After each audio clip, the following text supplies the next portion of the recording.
ஓம் ஸ்ரீ தாரா நேயர்களுக்கு வணக்கம்.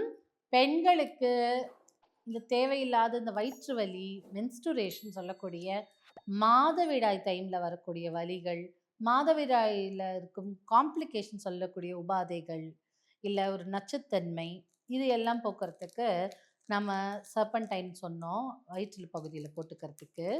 அத தாண்டி நீங்க என்ன பண்ணலான்னா, ரூபி ரூபியே வந்து பெண்களுக்குனாலே மாணிக்கம். மாணிக்கம் தானே ரூபி. இந்த ரூபிய நம்ம என்ன பண்றலான்னா, ஆம், ஒண்ணு அணிகலனா அணிஞ்சுக்கலாம். இல்ல இதுல இந்த ரூபியிலேயே மாணிக்கத்திலேயே இந்திர மாணிக்கம்னு ஒண்ணு வருது.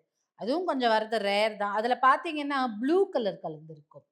நீலம் கலந்திருக்கும் ஒரு ரூபி. இந்த இந்திர மாணிக்கத்த ஒண்ணுமே பண்ண வேண்டாம். அணிகலனா கூட அணிஞ்சுக்க வேண்டாம். சும்மா ஒரு பவுச்ல இப்படி இப்படி 2 1 ஒரு பீஸே போதும்.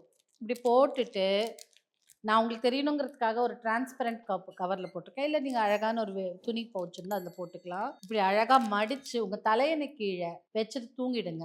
டெய்லி இத பழக்கப்படுத்துறதுக்கு ஹேபிட்டா வச்சுக்கலாம். இல்ல ஜஸ்ட் உங்களுக்கு பீரியட்ஸ் வர டைம்ல மட்டும், இல்ல மாதவிடாய் நிக்கும் காலம் மெனோபாஸ்ன்னு சொல்றாங்கல்ல, அந்த டைம்ல மட்டும் இந்த கல்ல பயன்படுத்தினால் போதும். அதுல வரும் உபாதைகளை தடுத்து கொடுக்கும். அதாவது அதுல ஒரு டிஸ்கம்ஃபோர்ட் சொல்றாங்கல்ல, ஒரு அசௌகரியம் அதை வந்து தடுத்து கொடுக்கக்கூடியது இந்த இந்திர மாணிக்கம். இந்த இந்திர மாணிக்கத்த நீங்க எப்பலாம் பீரியட்ஸ் வருதோ அன்னைக்கு மாத்திரம் தலையணை கீழ வச்சுக்கலாம். இல்ல மெனோபாஸ் டைம்ல வச்சுக்கலாம். இல்லங்க எனக்கு எப்ப பார்த்தாலும் ஒரு வலி இருந்துட்டே இருக்குங்க அப்படின்னு சொல்லும்போது, இந்த மெனோபாஸ்லாம் வந்ததுன்னா ஒரு 20 நாள் 30 நாள் அப்படியே பெண்கள் டயர்ட் ஆயிடுவாங்கல்ல. அதெல்லாம் கூட போக்கக்கூடிய விஷயம் இந்த இந்திர மாணிக்கத்திற்கு உண்டு.